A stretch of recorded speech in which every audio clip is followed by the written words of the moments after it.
Assalamualaikum warahmatullahi wabarakatuh. Selamat pagi, salam sejahtera untuk kita semua. Materi geografi kelas 11 KD3. Sub KD-nya adalah potensi dan persebaran sumber daya alam kehutanan dan pertambangan di Indonesia.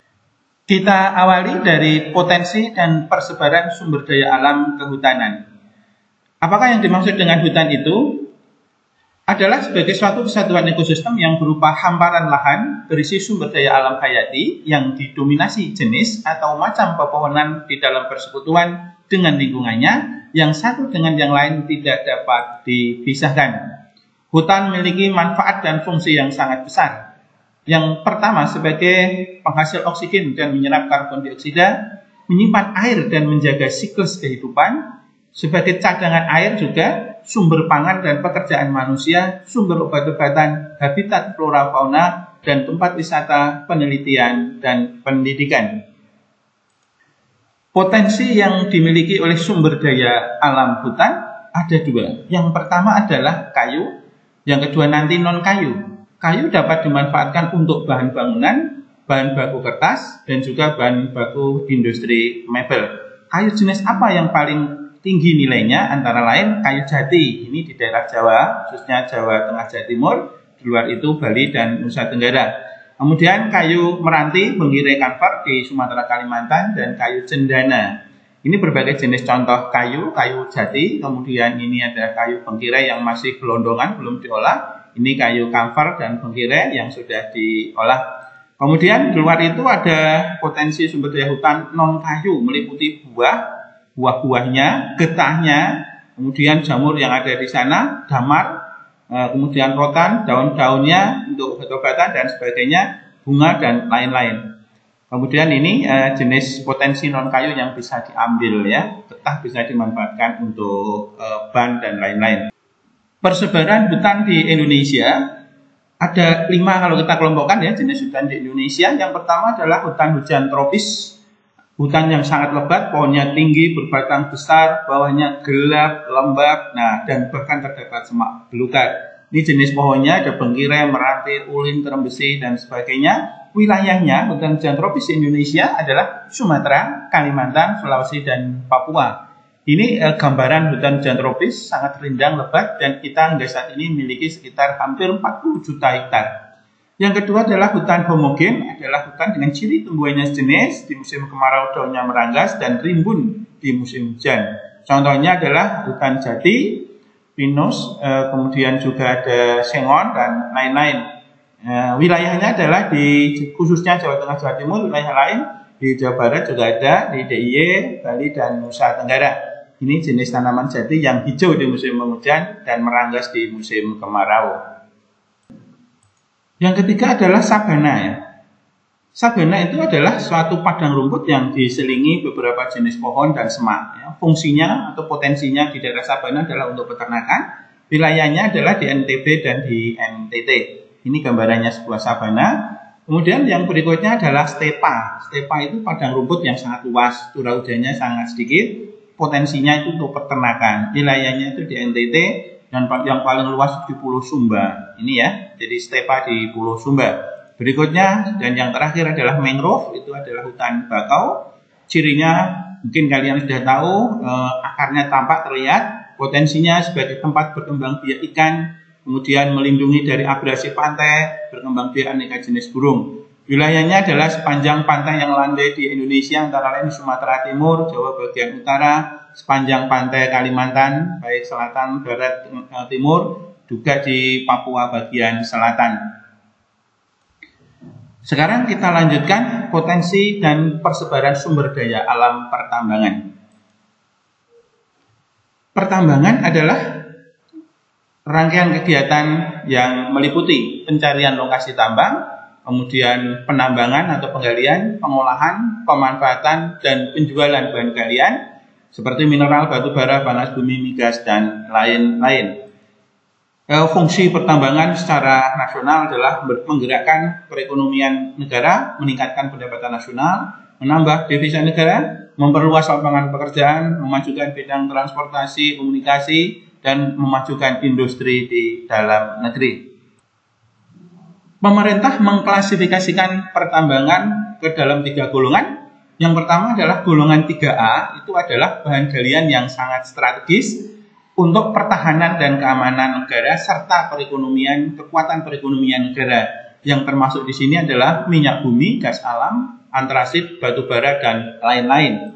Yang kedua, golongan B atau golongan bahan galian yang vital, ini disebut golongan B ya, adalah bahan galian yang dapat menjamin hajat hidup orang banyak, seperti tembaga, boksit, besi, dan lain-lain.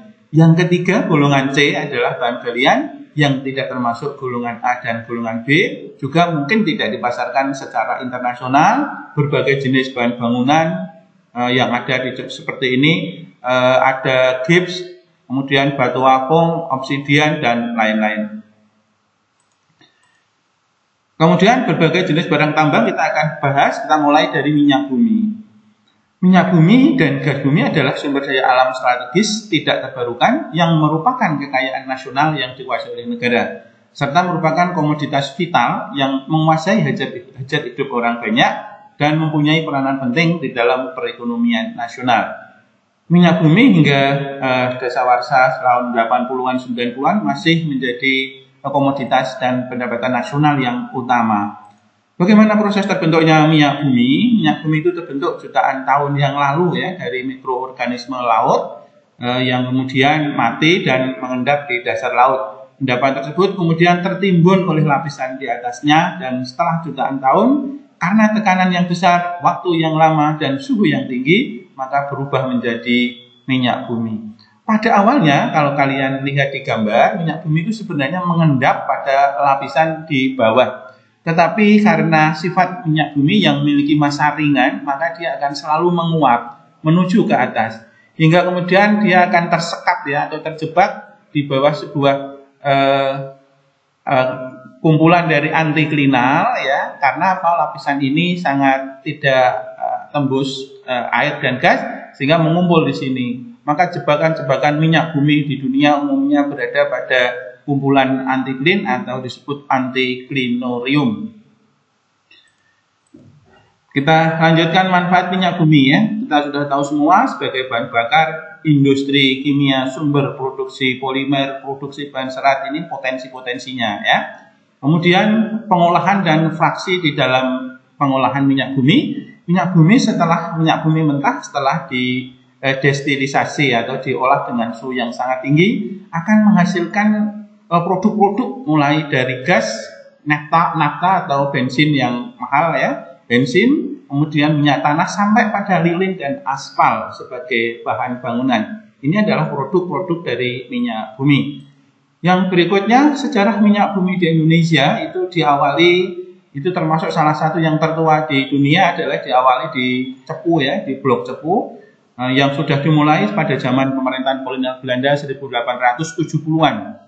Oleh Shell ya sekarang ya, dulu namanya Royal Dutch, sekarang Shell, dan sampai sekarang masih berproduksi, termasuk salah satu yang terbesar di Indonesia, disusul oleh Blok Rokan di Riau. Kemudian blok-blok pertambangan minyak bumi di Indonesia bisa kalian saksikan, ada Blok Cepu, Blok Rokan, Blok Mahakam, dan sebagainya. Secara umum, peta persebaran minyak bumi di Indonesia bisa diperhatikan pada peta berikut ini. Dan 7 provinsi dengan penghasil minyak bumi terbesar di Indonesia adalah Riau, Kalimantan Timur, Kepulauan Riau, kemudian sektor Laut Jawa, Jawa Timur, Sumatera Selatan, dan Papua Barat. Minyak bumi ada yang ditambang di darat seperti ini, dan ada yang ditambang di laut, maka harus dibuat anjungan lepas pantai. Saat ini Indonesia memposisikan diri di peringkat 22 sebagai produsen minyak bumi, karena yang terbesar dikuasai oleh Amerika Serikat, Arab Saudi, dan Rusia. Yang kedua adalah gas alam ya. Gas alam ini adalah bahan bakar yang terbentuk dari fosil-fosil yang telah terkubur selama jutaan tahun lamanya. Kandungan utama dari gas alam adalah metana. Kemudian ia dapat ditemukan berbarengan biasanya pada ladang minyak bumi dan juga batu bara. Ini manfaat gas alam, dan mungkin kita tahunya gas alam adalah biasa kita pakai di sehari-hari di rumah ya. LNG salah satu tahapan proses gas alam sebelum nanti menjadi LPG. Ini prosesnya, gas alam akan ditreatment atau dimasukkan dalam separator, kemudian hasilnya adalah dapat kita lihat ada fraksi-fraksi atau produk-produk dari gas alam seperti LNG, CNG, kemudian gas pipa lain. Gas pipa lain ini gas yang disalurkan ke pipa, dan yang sudah kita ketahui kalian itu pasti LPG yang kita pakai sehari-hari di rumah. Ini peta persebaran gas alam di Indonesia yang juga luar biasa. Daerah penghasil gas alam di Indonesia ada 5: Papua Barat, Jawa Barat, Kepri, Kaltim, Sumatera Selatan. Dan Indonesia memposisikan diri di peringkat 13 penghasil gas alam terbesar di dunia. Dan yang nomor 1 adalah Rusia, Iran, dan Qatar. Setelah gas alam, sekarang kita ke batu bara. Adalah batuan sedimen yang dapat terbakar, terbentuk dari endapan organik, sisa-sisa tumbuhan, dan unsur utamanya karbon, hidrogen, dan oksigen. Ini adalah gambar batu bara. Proses terbentuknya ada tahap biokimia.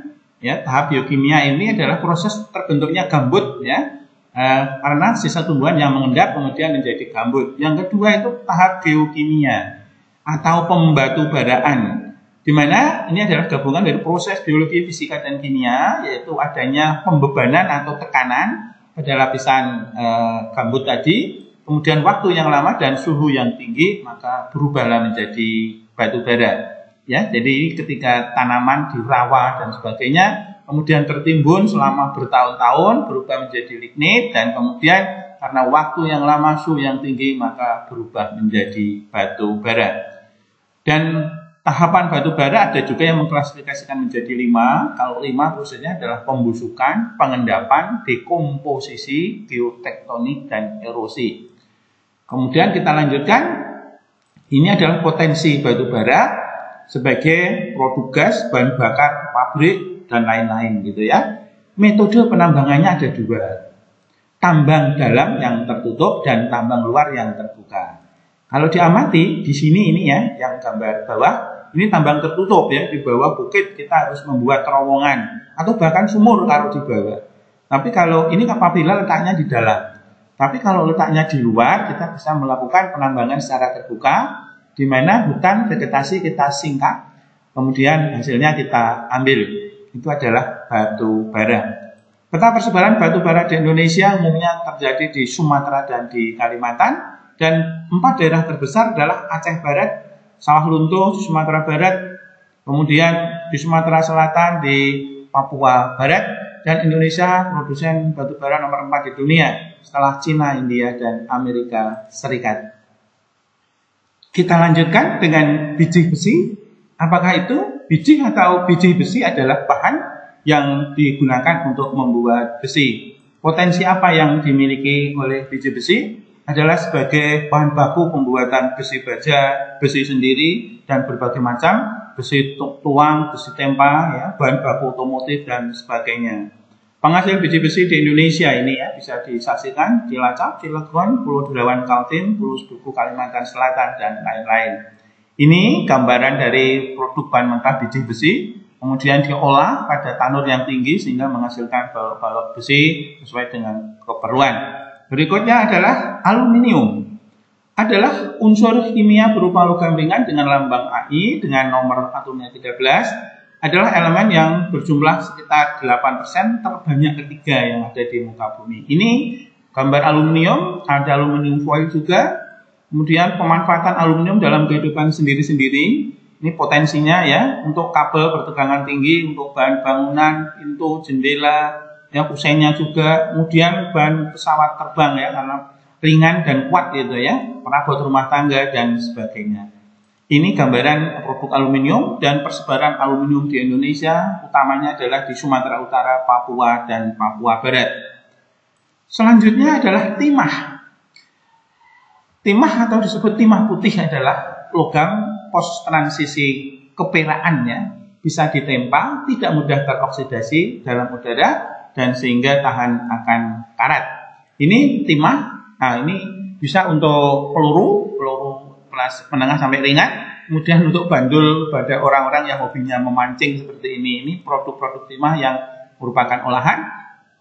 Potensi timah untuk lapisan produk baja, komponen logam ringan, kemudian sebagai bahan kemasan berbagai hal ya. Ini timah-timah batangan yang sudah diproduksi, Dan ini produk-produk timah yang bisa kita jumpai dalam kehidupan sehari-hari. Penghasil timah di Indonesia sudah kita ketahui sekitar Babel ya, Bangka dan Belitung, kemudian juga di Kepulauan Riau. Indonesia adalah penghasil timah kedua di dunia di bawah Cina. Berikutnya adalah tembaga. Tembaga adalah unsur kimia yang berbentuk logam dengan lambang ya, Cu atau kuprum sebagai penghantar panas yang baik. Ini tembaga bisa dimanfaatkan untuk alat-alat seperti ini, untuk kabel. Ini tembaga batangan, potensinya bisa dilihat, penghantar panas yang baik, listrik yang baik, bahan baku pembuatan uang logam. Kemudian ini adalah produk-produk tembaga ya, yang ada dalam kehidupan kita. Dan penghasil tembaga di Indonesia bisa disaksikan di Sumatera Utara, Jawa Timur, NTB, Kalteng, dan daerah Sulawesi. Dan negara penghasil tembaga terbesar di dunia adalah Chili. Kita lanjutkan sekarang setelah tembaga adalah nikel. Nikel ini adalah logam putih keperakan, mengkilap, dan bersifat tahan karat. Nah, dalam kemurniannya, nikel bersifat lembek, kemudian dipadukan dengan besi, krom, dan logam lain, maka dapat menjadi baja yang keras dan tahan akan karat. Ini ya, bahan mentahnya. Sebenarnya produknya cair. Nah, kemudian bisa dipakai untuk melapisi bahan yang kuat seperti besi supaya tidak karatan ini ya. Ini logamnya, penggunaan nikel dalam kehidupan sehari-hari. Ini potensi nikel, pembuatan stainless steel, koin dan sebagainya, campuran besi baja. Ada penghasil nikel di Indonesia di daerah Sulawesi ya, Kolaka, Sulawesi Tenggara, Surwaku, Sulawesi Selatan, di Papua Barat, Maluku Utara, dan Sulawesi Selatan. Indonesia produksi nikel nomor 6 di dunia, yang tertinggi di dunia adalah Filipina. Kemudian emas dan perak adalah produk yang sudah kita ketahui sehari-hari, berupa logam mulia yang tingkat kemurniannya diukur dengan karat, yaitu emas, sedangkan perak logam berwarna putih yang biasanya digunakan sebagai perhiasan atau bahan baku pembuatan uang koin yang nilainya tinggi. Ini gambarnya, kita sudah tahu semuanya. Penambangan dan tambang terbesar di Indonesia, jadi salah satu yang terbesar di dunia adalah di Grasberg ya, di Papua. Nah, ini penghasilnya di Papua, Bengkulu, Jawa Barat, Maluku Utara, NTB, dan di Sumatera Utara. Penghasil emas terbesar di dunia saat ini adalah Cina, Australia, Rusia. Dan Indonesia tidak masuk di dalam 15. Oh, ini Indonesia nomor berapa ini? 7 ya, nomor 7 ya. Dulu tidak masuk, setelah Grasberg dikembangkan, Indonesia masuk ya, data tahun 2018, dan di data akhir-akhir tahun 2020 akan menjadi salah satu penghasil emas terbesar di dunia. Data lama kita barangkali tidak diperhitungkan, sekarang kita makin diperhitungkan. Demikian, terima kasih atas perhatiannya. Assalamualaikum warahmatullahi wabarakatuh.